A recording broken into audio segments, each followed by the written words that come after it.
यहां एक बड़ी खबर शाहजहांपुर से। इस वक्त की बड़ी खबर, सपा प्रत्याशी राजेश कश्यप का पर्चा खारिज हो गया है।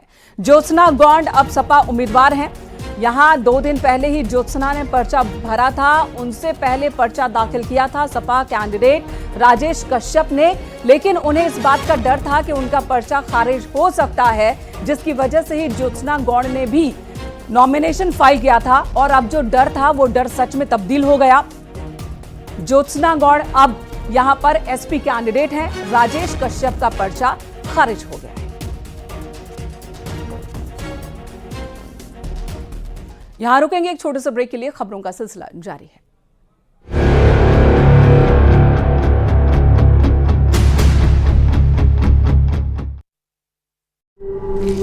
इस वक्त हमारे साथ में मौजूद है, अब चलिए उनका रुख कर लेते हैं।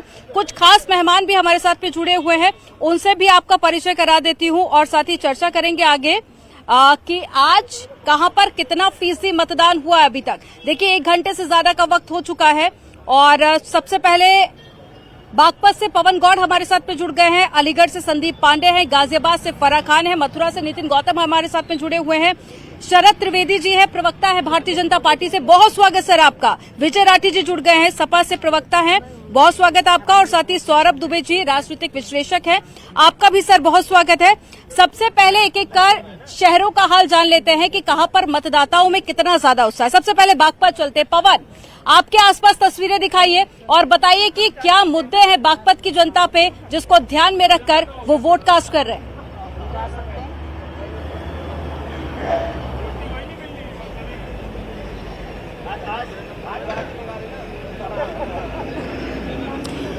देखिए, बागपत में सुबह से ही मतदाताओं में लगातार उत्साह है और मतदाता लगातार आप देख रहे हो लंबी कतार लगी हुई है। सुबह से इसी तरह के हालात हैं और यहाँ मतदाता जो है अच्छी खासी संख्या में अपने अपने घरों से निकल रहे हैं।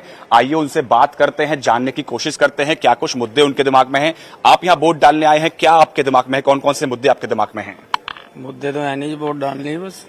नहीं, वोट डालने के कुछ सोच के तो आए होंगे, क्या चाहते हैं आप, क्या विकास चाहते हैं, किस तरह से आप देखना चाहते हैं बागपत को? विकास तो हो रहा है जी बागपत में, ठीक। आप भी यहाँ वोट डालने आए हैं, क्या कुछ है आपके दिमाग में? हाँ, बेरोजगारी है और क्या कोई भी कंपनी नहीं है, कुछ नहीं है, क्या है, कुछ भी नहीं है। इसके अलावा अब और भी कुछ लोग हैं, उनसे बात कर लेते हैं। आप यहाँ बागपत यहाँ वोट डालने आए हैं, क्या कुछ मुद्दे हैं आपके अंदर दिमाग जब आप वोट डालने जा रहे हैं? तो सर ये मुद्दा है कि विकास के लिए मुद्दा है, विकास नहीं हो पाता। विकास कोई सबसे पहले और भी आए, लेकिन अब भी विकास नहीं है। हम ये चाहते हैं कि कोई भी आए, विकास होवे। विकास के लिए हम वोटिंग करते हैं। आप भी यहाँ पहुंचे हुए हैं, क्या कुछ मुद्दा है आपके दिमाग में? जब वोट डालने आप यहाँ पहुंचे हैं तो क्या कुछ सोच रहे हैं? हाँ, हमारा जो कैंडिडेट है वो ईमानदार, बढ़िया और साथ छवि का होना चाहिए, गुंडागर्दी न करने वाला नहीं होना चाहिए। जिनके जो है बहुत बड़े बड़े फार्म हैं, बड़े बड़े कारखाने हैं, उनके बजाय उस व्यक्ति को वोट देनी चाहिए जो आपके बीच का। तो देखिए, विकास के मुद्दे पर जनता वोट करने के लिए पहुंची हुई है। अब ये विकास की बात तो बार बार बीजेपी करती रही है, कितना फायदा होगा देखने वाली बात होगी। चलिए आपको गाजियाबाद लेकर चलते हैं, जहां से फराह खान हमारे साथ पे जुड़ी हुई हैं। फराह, मैं देख रही हूं, मैं जिस सीट पर इस वक्त मौजूद हूं, पहले चरण के मुताबिक अब दूसरे फेज पे काफी ज्यादा उत्साह लोगों में बढ़ गया है। आप अपने आसपास आप देख रहे हैं न्यूज़ 18 उत्तर प्रदेश उत्तराखंड।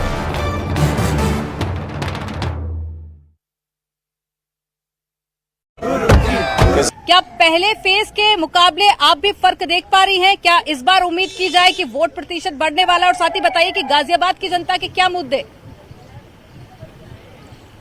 बिल्कुल अमनदीप, गेटवे ऑफ यूपी कहे जाने वाले जो गाजियाबाद है वहाँ लगातार कि कहीं ना कहीं आशंका लगाई जा रही थी, लॉन्ग वीकेंड है, लोग आएंगे नहीं आएंगे। लेकिन देखिए, एक बार मैं चाहूंगी कि देखिए आए बात क्या मुद्दे हैं, आप बताइए अपने किन चीजों को ध्यान में रखते हुए वोट किया? मैंने जो है सबसे पहले देश की सुरक्षा और देश के लिए ही वोट किया है, तो देश के बिना कुछ नहीं है। चेहरे पे एक बहुत बड़ी स्माइल है, वोट देकर आई हैं, तो किन मुद्दों को ध्यान में रखते हुए वोट देके आई? बीजेपी, मोदी जी और कुछ नहीं। अच्छा, आपने किन चीजों को ध्यान में रखा है? मैंने तो देश हित में जवानों यहाँ पर, क्योंकि बड़ा मुद्दा ये भी माना जा रहा है, पार्किंग का है, बहुत सारी चीजों का है, सुरक्षा का है, अतिक्रमण का है, तो किन सारी चीजों को ध्यान में रखा है? देखिए, गाजियाबाद में तो ये सब प्रॉब्लम है, अतिक्रमण की और मतलब लूट की, मार की, सब चीजों की। यहाँ पर यूथ भी जो है वो वोट दे रहे हैं। पर अब वहाँ पर कोई फर्स्ट टाइम वोटर है क्या? कोई वहाँ पर फर्स्ट टाइम वोटर है जो पहली बार? बिल्कुल, जो तो आप क्या पिछली फर्स्ट टाइम वोटर हैं? नहीं, मैं डाल चुकी हूँ पहले। डाल चुके हैं, तो किन चीजों को ध्यान में, देखिए ये फर्स्ट टाइम वोटर है मेरे साथ, उनसे बातचीत करेंगे। किन चीजों को ध्यान में रख के वोट किया? क्योंकि पहला वोट जब डालने जाते हैं बहुत कुछ दिमाग में होता है। नहीं, मेनली तो इंडिया का विकास, डेवलपमेंट और मेनली इंटरनेशनल रिलेशंस। बिकॉज मैं यूएस में रहता हूँ, तो international relations is something that I always look forward to, and so उसको ध्यान में। देखिए अमनदीप, यहाँ पर हमारे साथ यूथ भी है, उनसे जानेंगे किन चीजों को ध्यान में रखते हुए वोट दिया। मेनली तो ये कि सही पर्सन को वोट जाए, सही पर्सन को वोट जाना। देखिए अमनदीप, आप देख रही थी लोगों का उत्साह साफ देखने को मिल रहा है। फरहान, नीलू बोल रही हूँ, और ये बताइए जरा, ये बताइए फरहान वहाँ पर कि पिछली बार हमने फर्स्ट फेज में देखा था कि चुनाव। अब चलिए आपको अलीगढ़ लेकर चलते हैं, जहां से संदीप पांडे हमारे साथ में जुड़े हुए हैं। संदीप का रुख कर लेते हैं। संदीप, अलीगढ़ की जनता के इस बार क्या मुद्दे रहने वाले हैं? राजनीतिक पार्टियों की तरफ से पूरी कोशिश की गई ताकि वो अपने पक्ष में वोटर्स को ला सके। अब आज कितनी बढ़ चढ़कर लोग इस लोकतंत्र के महापर्व में हिस्सा ले रहे हैं? देखिए, ताला और तालीम का शहर है अलीगढ़, और यहाँ की जनता किसे जीत की चाबी सौंपती है ये तो आने वाला वक्त ही बताएगा। लेकिन उस चाबी के लिए आज वोटिंग शुरू कर दी। आप देख लिए संत फितलिस कॉलेज है, जहाँ पे लगातार वोटरों का आना जाना जारी है। युवा हैं, बुजुर्ग हैं और महिलाएं हैं, लगातार वोटिंग कर रही हैं, और हम इनसे बात करने भी कोशिश करते हैं। भाई साहब, किन मुद्दों पे आप वोटिंग कर रहे हैं? देश के विकास के लिए। देश के विकास के। महिलाओं के लिए क्या मुद्दे हैं? जो राम को लाया है हम उनको लाएंगे। आप देखिए, जो राम को लाए हैं उनको